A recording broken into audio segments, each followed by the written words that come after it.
Hello friends, this is Gaurav Lat your big bull coach. So again जारी रखते हैं हमारा डेली सीरीज़, आपका मार्केट का डेली डोज। सो आज के लिए यानी 8 अप्रैल 2026 के लिए, that is the 8th of April 2026 Wednesday. So आज जो है बाज़ार एकदम धमाकेदार बंद हुआ। निफ्टी की बात करें तो वो 874 पॉइंट्स बढ़कर 23,997 पर बंद हुआ। That is it was just 3 points short of 24,000। That is it closed 874 points up, closing at 23,997, just 3 points short of 24,000। हालांकि 24,000 के ऊपर चला गया था आज इंटरडे में। और निफ्टी की बैंक निफ्टी की बात करें तो वो अगेन 2987 पॉइंट्स या 2988 पॉइंट्स बढ़कर 55,704 पर बंद हुआ। That is it was up 2,988 points, closing at 55,704।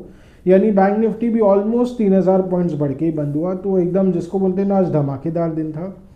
एक दो सेक्टर्स को छोड़ दे, यानी दो सेक्टर्स को अगर छोड़ दे तो बाकी सारे सेक्टर्स में आज अच्छी तेज़ी थी।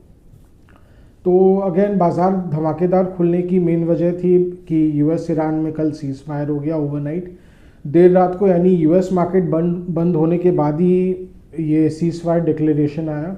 आई think around 3 to 4 AM IST Trump बाबू का एक पोस्ट आया जहाँ पे उन्होंने बोला है कि एक सीज फायर टर्म्स अग्री कर दिया गया है। यानी it is a temporary cease fire, 2 week cease fire, जिसके दौरान हो सकता है और बातचीत हो।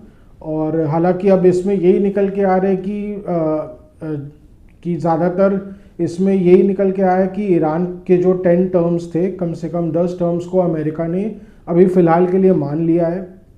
तो एक तरह से ईरान के लिए जीत ही मानी जा रही है। बट लेट्स सी आगे चल के क्या होता है। फ़िलहाल के लिए तो देखिए बाज़ार के लिए बहुत बड़ा रिलीफ था कि एटलीस्ट एक वर्किंग सीज फायर हो गया है। हालांकि ये बात बता दूं कि माइनर वायलेशंस अभी भी चल रहे हैं सीज फायर के।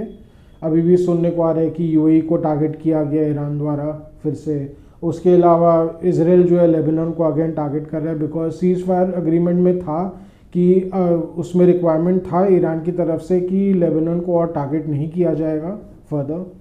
तो लेट्स सी आगे चल के क्या होता है। पर एक चीज़ तो था, उसके कारण डाउ जोन्स जो है, डाउ फ्यूचर्स जो था वो 1000 पॉइंट्स ऊपर था।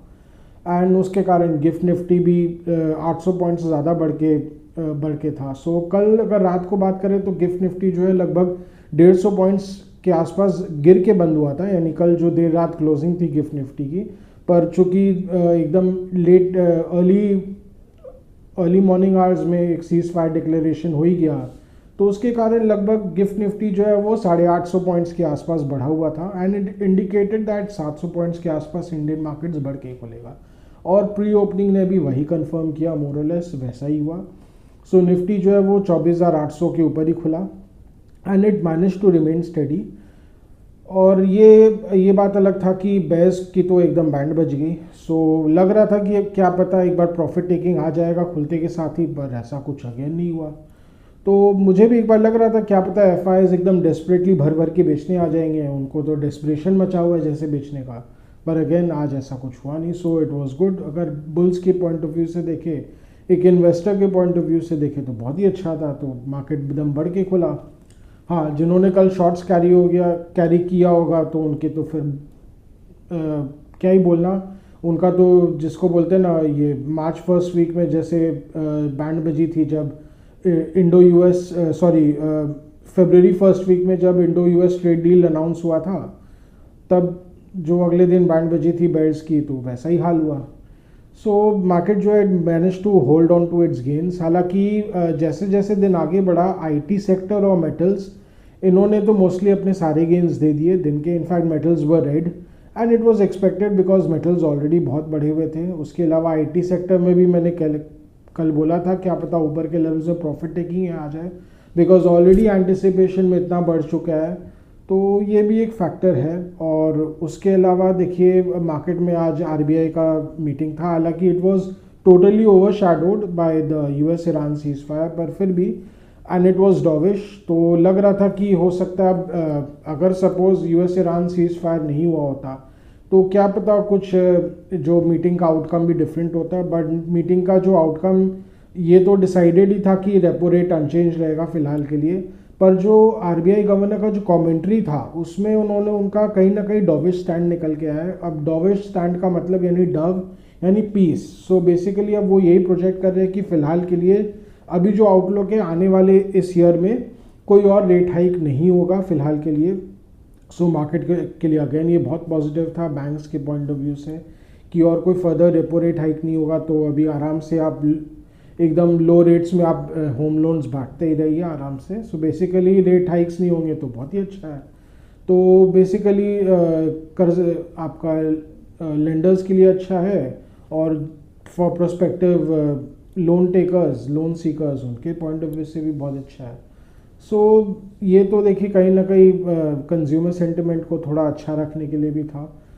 सो ये इससे भी मार्केट को नो डाउट बहुत बूस्ट मिला और कहीं ना कहीं बैंक्स को इससे और ज़्यादा बूस्ट मिला। सो अगर आप देखें तो जो प्राइवेट बैंक्स थे दे ओपनड विद वेंजेंस। जितने भी प्राइवेट बैंक्स थे मेजर सारे 4% ऊपर ही खुले थे and they manage to hold on to their gains. In fact HDFC bank even further added on to its gains. 800 के ऊपर ये स्टॉक जो चला एकदम चलते ही चला गया आज। तो मुझे लग रहा है एक बार एक वेंजेंस बाइंग भी आ रहा है जिसको बोलते हैं ना खुन्नस बेस्ड बाइंग जिसको बोलते हैं। अब तो हम बेयर्स को छोड़ेंगे नहीं क्योंकि देखिए शॉर्ट पोजीशंस बहुत है। अगर आप देखें HDFC बैंक में तो FIs की तरफ से काफ़ी सेलिंग देखा गया है। In fact it has been discussed also in social media and जितने भी कॉमेंट्री में दैट HDFC बैंक में बहुत अग्रेसिव FI एग्जिट चल रहा है। तो इसका भी देखिए कहीं ना कहीं क्या पता FI सेलिंग भी कम हो जाए। हालांकि आज FI सेलिंग तो बहुत कम था, 3000 करोड़ से नीचे ही था, but still it was there क्योंकि इतना ज़्यादा बढ़ गया तो बोलते हैं ना उनके मुंह में भी थोड़ा तो खून लगेगा ही ना, थोड़ा तो बेचे इतना भाव बढ़ गया तो। अब सो देखिए अब मार्केट आगे चल के अब चूंकि आज तो एकदम मार्केट बम बम बंद हुआ है 24,000 के जस्ट आसपास ही बंद हुआ है, तो मोमेंटम तो बुल्स के फेवर में है, नो डाउट अबाउट इट। कल देखिए हो सकता है मार्केट थोड़ा नीचे खुले क्योंकि अभी गिफ्ट निफ्टी नीचे हो गया। अमेरिकन मार्केट्स डाउ जोन्स खुला था तो ऑलमोस्ट 1300 पॉइंट्स ऊपर था डाउ जोन्स पर, धीरे धीरे लगता है प्रॉफिट टेकिंग आ ही गया होगा। 48,000 के ऊपर जो डाउ जोन्स खुला तो वहाँ से थोड़ा प्रॉफिट टेकिंग तो आ ही जाएगा ना। तो वहाँ से फिर कहीं ना कहीं अभी जो डाउ जोन्स से 1000 पॉइंट्स यानी अभी रात के 9 बजे के आसपास, तो अगर ऐसा ही रहता है तो देखिए हो सकता है थोड़ा 101 पॉइंट नीचे खुलेगा निफ्टी जो है। अगर और बंद होते होते US मार्केट्स थोड़े और गिर जाते हैं तो फिर हो सकता है इंडियन मार्केट्स थोड़ा और नीचे खुले। हो सकता है 200-300 पॉइंट्स एक बार नीचे ही खुलेगा इंडियन मार्केट्स क्योंकि कहीं ना कहीं देखिए बहुत ज़्यादा गैप अप ओपनिंग हो गया है। तो कहीं ना कहीं हो सकता है गैप फिलिंग भी हो। तो मुझे जहाँ तक लग रहा है अगर गैप फिलिंग ढंग से होता है तो 23,500 के लेवल्स तक निफ्टी जा सकता है या उसके आसपास तक जा सकता है।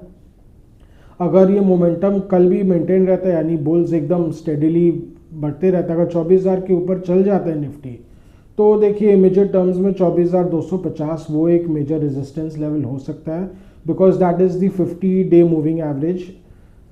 तो वहाँ के आसपास हो सकता है निफ्टी को थोड़ा रेजिस्टेंस फेस करना पड़े। अगर उसके ऊपर चल जाता है तो देखिए मेजर रेजिस्टेंस लेवल जो है वो फिर 200-day मूविंग एवरेज है वो 24,875 है। हो सकता है 24,700 के आसपास ही निफ्टी को बहुत रेजिस्टेंस का सामना करना पड़े बिकॉज वो एक मेजर सप्लाई जोन बन जाएगा।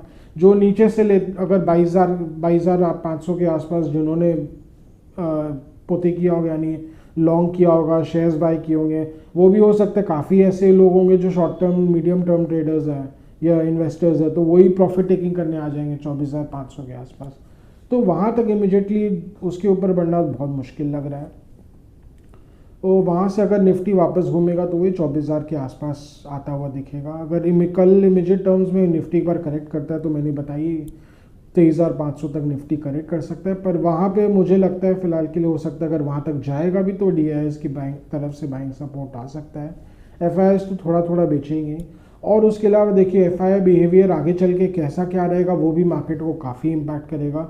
अगर FI सेलिंग आगे भी चलते ही रहता है एकदम, अगर देखिए मंद मंद बिकवाली करते तो मार्केट उसको आराम से एब्जॉर्ब कर लेगा, पर अगर अगेन उनका सेलिंग अगर बहुत एग्रेसिव हो जाता है यानी 3-5 हज़ार करोड़ या उससे ऊपर चला जाता है डेली का, तब देखिए फिर मार्केट के लिए बहुत प्रेशर हो जाएगा। तो मार्केट के लिए फिर गेन्स सस्टेन करना भी बहुत मुश्किल हो जाएगा। That again will bring down markets inevitably because supply pressure तो है ही ना, और बाकी DIs भी कितना एब्जॉर्ब करते रहेंगे। सो देव already absorb almost 1 lakh crore. अभी जो सेल ऑफ हुआ है उसमें लगभग 1 लाख करोड़ के आसपास DIs एब्जॉर्ब कर चुके हैं। सो ये भी एक कंस्ट्रेंट रहेगा। FIs को तो जैसे बस बेचना ही है तो वो भी एक है। और उसके अलावा देखिए सेक्टर स्पेसिफिक प्ले रहेगा। आपका कल जो है वो TCS अब मार्केट आज के बाद मोस्ट लाइकली अपने अर्निंग्स पोस्ट करेगा। हालांकि मार्केट में बहुत ज़्यादा उम्मीद नहीं है, सो टॉप लाइन के यानी रेवेन्यू के पॉइंट ऑफ व्यू से 1% के आसपास ही ग्रोथ एक्सपेक्टेड है। बॉटम लाइन में हो सकता है क्वार्टर ऑन क्वार्टर देखा जाए तो 3-4% बढ़ोतरी देखा जाए बिकॉज ऑफ वीक रुपी। हालांकि अब चूँकि अब जितने भी IT कंपनीज हेज करके भी रखते हैं तो कितना उनको रुपी वीकनेस का बेनिफिट मिलेगा ये भी अगेन बोलना बहुत मुश्किल है। तो वो तो देखिए रिजल्ट आउट के बाद ही पता चलेगा मार्केट को। बट नॉनदलेस एक बार के लिए बोलते हैं ना, जब तक उम्मीद है तो सब ठीक है, उम्मीद पे बाजार टिका है। तो एक बार के लिए हो सकता है IT स्टॉक्स जो बढ़ रहे हैं, बट अगर देखिए मार्केट को थोड़ी डिसअपॉइंटमेंट होती है अगर अर्निंग से, तो हो सकता है एक बार के लिए करेक्शन देखा जा सकता है। और क्या पता फिर सारे ही IT स्टॉक्स को इफेक्ट कर जाएगा, क्योंकि मार्केट कहीं ना कहीं अपना पैमाना बना लेगा कि बाकी स्टॉक्स में भी क्या मिल सकता है। सो हो सकता है IT स्टॉक्स में एक बार सेल ऑफ देखा जाए। मेटल्स भी एक बार के लिए ओवरहीटेड लग रहा है, तो क्या पता उनमें भी एक मंद करेक्शन देखा जा सकता है आने वाले दिनों में। बट अगेन जहाँ नीचे शुड दे स्टेबलाइज अगेन, तो they are always ready for further rise. मैं पहले ही बता दूं, जैसे खास करके जो नॉन फेरस मेटल्स है they are looking very strong, like Hindalco, Vedanta, Nalco, they are looking very very strong. Nalco I won't be surprise अगर ये स्टॉक जो है आने वाले दिनों में 500 रुपये के लेवल्स तक चला जाए। अभी 370 के आसपास ये स्टॉक काफ़ी कंसोलिडेट कर चुका है। It is very study. Aluminium का जो देखिए फ्यूचर है, it looks really really bright, specially more bright because of electric vehicles. और मैं बता दूं अभी ट्रम्प बाबू के हरकतों ने फिर से इलेक्ट्रिक व्हीकल्स के डिमांड को एकदम दोगुना चौगुना कर दिया है। In fact people are now actively looking only for electric vehicles और एटलीस्ट हाइब्रिड व्हीकल्स। अब वो पेट्रोल अब कहीं ना कहीं देखिए जो, और मुझे जहाँ तक लगता है खाली मेट्रोज भी नहीं, टायर 1 और टायर 2 सिटीज़ में भी जैसे जैसे इलेक्ट्रिक चार्जिंग और जो इंफ्रास्ट्रक्चर और बढ़ते जाएगा, पीपल बहुत अवेयर होते जा रहे हैं, they will look for electric vehicles only. तो डीजल व्हीकल्स देखिए पैसेंजर में तो ऑलरेडी कम होने ही लग गया है बिकॉज ऑफ यूरो स्टैंडर्ड्स, उनका प्रोडक्शन भी कमने लग गया है। तो वो तो एनीवे आने वाले सालों में they will be out of favour. और टैक्सीज़ के लिए भी जैसे जैसे वाइबल होते जाएंगे, अभी फ़िलहाल electric vehicle taxis are not very viable, पर चूँकि अब इलेक्ट्रिक व्हीकल सस्ते भी होते जा रहे हैं थैंक्स टू टेक्नोलॉजिकल एवोल्यूशन, तो उसके कारण भी देखिए passenger and commercial passenger vehicles में भी इलेक्ट्रिक का बहुत डिमांड रहेगा। उसके कारण अगेन कॉपर और एल्यूमिनियम स्टॉक्स के लिए बहुत बेनिफिशियल रहेगा। सो उनके लिए तो देखिए बम बम है, नो डाउट अबाउट इट। और ओला इलेक्ट्रिक भी अभी मैं बता दूँ उन्होंने फिर से अभी उनकी तरफ से आया, दे हैव सक्सेसफुली, हालांकि उनका 4160 जो बैटरी था वो तो मार्केट में था ही, उसके अलावा उन्होंने सक्सेसफुली अपनी खुद की LFP बैटरीज भी लॉन्च कर दी है, तो इस स्टॉक के लिए भी अच्छा हो सकता है। तो अब मुझे जहाँ तक लग रहा है ओला इलेक्ट्रिक को समझ में आ गया कि उनका जो they are focusing really on the battery tech, वो बैटरी में अपना बेस बना रहे हैं। उनको भी समझ में आ रहा है कि इलेक्ट्रिक व्हीकल स्पेस यानी 2 व्हीलर इलेक्ट्रिक स्पेस में things are really really tough and the battery space should help them sustain, क्योंकि उनके लिए तो अभी सस्टेन करना भी बहुत बड़ा इशू है। सो अगर ये सक्सेसफुल हो जाता है तो ओला इलेक्ट्रिक के लिए थिंग्स शुड बी बेटर, क्योंकि ये स्टॉक बहुत पिट गया था। ये स्टॉक आप जानते हो ऑलमोस्ट 24 रुपये के लेवल्स तक आ गया था, थोड़ा सा रिकवर किया है। बट अगर ये बैटरी टेक इनका सक्सेसफुल हो जाता है और इनका जो LFP बैटरी और सक्सेस होता है तो फिर things are looking brighter for this stock for now. तो यही है बाजार का भी लेखा जोखा मैंने बताया। जो निफ्टी है यहाँ से अभी कुछ भी कर सकता है, 24,500 तक भी जा सकता है, नीचे में 23,500 तक के लेवल्स हो सकते हैं इफ करेक्ट कर सकता है। बाकी सेक्टर स्पेसिफिक अभी थोड़ा बहुत कुछ ना कुछ प्ले रहेगा ही। हाँ, ये अभी एक और चीज़ है, अभी FMCG कंपनीज में भी आज तेज़ी थी और थोड़ी थोड़ी अभी रिकवरी देखी जा रही है। तो FMCG sector should do good because of finally तेल के दाम भी अभी आज तो क्रूड ऑयल में करेक्शन आया है तो $100 के नीचे ही है। अगर फर्दर करेक्शन देखा जाता है, अगर क्रूड ऑयल जो 80 से $90 के आसपास भी रहता है तो this will be a really really big breather for India. FMCG sector के लिए बहुत बड़ा ब्रीदर रहेगा बिकॉज कहीं ना कहीं अगर तेल के दाम बहुत ऊपर लेवल्स तक रहते हैं तो FMCG कंपनीज के लिए बहुत ख़राब होता है बिकॉज इन्फ्लेशन प्रेशर आ जाता है, कहीं ना कहीं कॉस्ट बढ़ जाते हैं और आज के दिन कंज्यूमर को पास ऑन करना is a very big challenge. तो अगेन इन्फ्लेशन आ जाता है तो कंज्यूमर को पास ऑन करना मुश्किल हो जाता, कंज्यूमर को पास ऑन नहीं कर पाएंगे तो उनके प्रॉफिट मार्जिन्स ख़राब हो जाएंगे। तो जो बोलते हैं ना एक कैस्केडिंग इफेक्ट आता है, उसके कारण भी कहीं ना कहीं इन्वेस्टर्स को चिंता हो रही थी एफएमसीजी कंपनीज़ के को लेके। अगर अब चूंकि अब एक बार सीज फायर करता है और होपफुली अगर तेल के दाम अब नीचे ही रहते हैं अब और फ्लेयर अप नहीं होता है, तो एटलीस्ट एफएमसीजी कंपनीज़ के लिए तो बहुत अच्छा है। और जितने भी auto fuel sensitive sectors like autos, उनके लिए भी things are looking better. Autos का तो मैंने पहले ही कहा था, जितने भी इलेक्ट्रिक सैवी जितने ज़्यादा कंपनीज़ हैं like Hyundai India, they also well into electric, they should do well in the coming years. उसके अलावा टाटा मोटर्स पीवी है, पैसेंजर व्हीकल वाला स्टॉक है, वो भी अच्छा करना चाहिए आने वाले दिनों में, बिकॉज इनका भी बहुत हेवी इलेक्ट्रिक फोकस है। और अब मैंने बोला ही था कि इलेक्ट्रिक व्हीकल्स अभी ज़्यादा डिमांड में रहेंगे। सो यही है मोटा मोटी अभी आज का लिखा जोखा। सो आज का डेली व्लॉग यहीं तक रखते हैं। आशा करें कि आपको हमारी डेली व्लॉग्स अच्छी लग रही हो। Do like share and subscribe to our channel, do hit the bell icon for regular update on our videos. अगर आपको कुछ स्टॉक स्पेसिफिक जानना हो या मार्केट के बारे में कुछ जानना हो या सेक्टर स्पेसिफिक कुछ जानना हो तो please write in a comment section. We will get back to and help you in any way possible, as much as possible. Again अगर आपको कुछ सजेशंस देना हो, फीडबैक देना हो तो please write in a comment section. Your suggestions, your feedback are valuable for us. So आज के लिए थैंक यू।